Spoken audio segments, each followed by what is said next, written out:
বেশি রাস্তা না, 1000 কিলোমিটার হেঁটে হেঁটে যাচ্ছে। শেষে আর 100 কিলোমিটার বাকি আছে, আর হাঁটতে পারছে না। একাই তোমার ঘোড়া মানুষ, তাও এত দূর হেঁটে এসেছে। শেষে কি করছে বলে, আমি তাও বন্ধুর কাছে যাব। কিভাবে যাব? গড়াগড়ি দিয়ে যাব। সুদামা গড়াগড়ি দিয়ে যাচ্ছে কৃষ্ণের কাছে। যখন যাচ্ছে কৃষ্ণ ভগবান অন্তর্যামী গোবিন্দ বলছে, এই সুযোগ সুদামা তো আমার কাছে আসছে, তার ঘরে তো অন্যের অভাব, তাকে একবার পরীক্ষা করে দেখি তার মনের কেমন বদল হয়েছে, তার মনে আমার প্রতি তেমন ভালোবাসা আজও আছে নাকি সব উবে গেছে ওই অন্যের অভাবে। শ্রীকৃষ্ণ কি করলেন? তার বাম পায়ের নুপুরটা পথে ফেলে দিলেন। সোনার নুপুর পেয়েছে সুদামা, তুলে নিল। বলে বাহ, আর আমার কোনো চিন্তা রইল না। আবার এগিয়ে চলল। গোবিন্দ বলে, তাও আমার কাছে আবার আসছে। এবার কি করলেন? ডান পায়ের নুপুরটাও ফেলে দিলেন, সেটাও কুড়িয়ে নিল। বলে, আর আমার কোনো চিন্তা রইল না। কেন রইল না?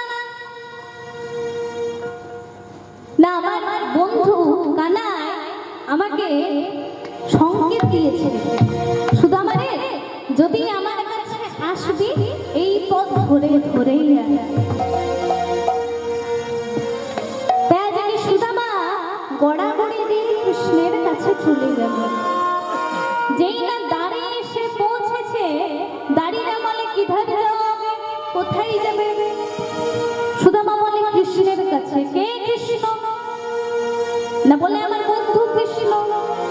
বলে, তুই কোথাকার যিনি ভিখারি, একে তোমরা এসেছে গড়াগড়ি দিয়ে, সর্বাঙ্গ দিয়ে রক্ত পড়ছে, তুই কোথাকার যিনি ভিখারি, বস্ত্রের কোনো ঠিক নেই, দেখে তো মনে হচ্ছে কোনো চাল চুলো নেই, আমাদের রাজা কৃষ্ণ নাকি তোর বন্ধু? লজ্জা করে না? বেরিয়ে যা। সুদামা বলে, না গো, সত্যি বলছি, আমার বন্ধু কৃষ্ণ। এবারে কি করেছে? একটাকে ঠেলে দিয়েছে।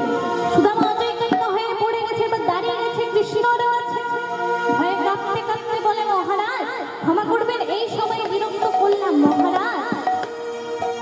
হয়েছে কি, এক দাঁড়িয়ে এসেছিল, বলছে নাকি বৃন্দাবন থেকে এসেছে আবার আপনার বন্ধু।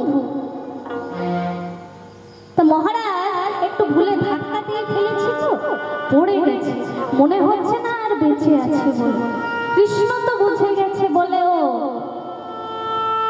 তাই আমার সেই বললো না। এবার আরেকটু দাঁড়িয়ে কাছে গিয়েছে। আচ্ছা, দাঁড়িয়ে যেই মানুষটিকে অচৈতন্য হয়ে পড়ে থাকতে দেখলে তার নামটা কি বলেছে সে? বলে, না মহারাজ তুই শুনিসনি, আমি শুনেছি। নাম তার সুদামা, যেই না শুনেছে বা নাম তার সুদামা, কৃষ্ণ ছুটতে ছুটতে ছুটতে ছুটতে দ্বারের দিকে চলে যাচ্ছে। সমস্ত অলংকার আদি ফেলে, ভূষণ ফেলে চলে যাচ্ছে দাঁড়িয়ে। গিয়ে দেখছে সুদামা অচৈতন্য অবস্থায় পড়ে রয়েছে। তখন সুদামার দেহটি কৃষ্ণ বুকে জড়িয়ে ধরেছে।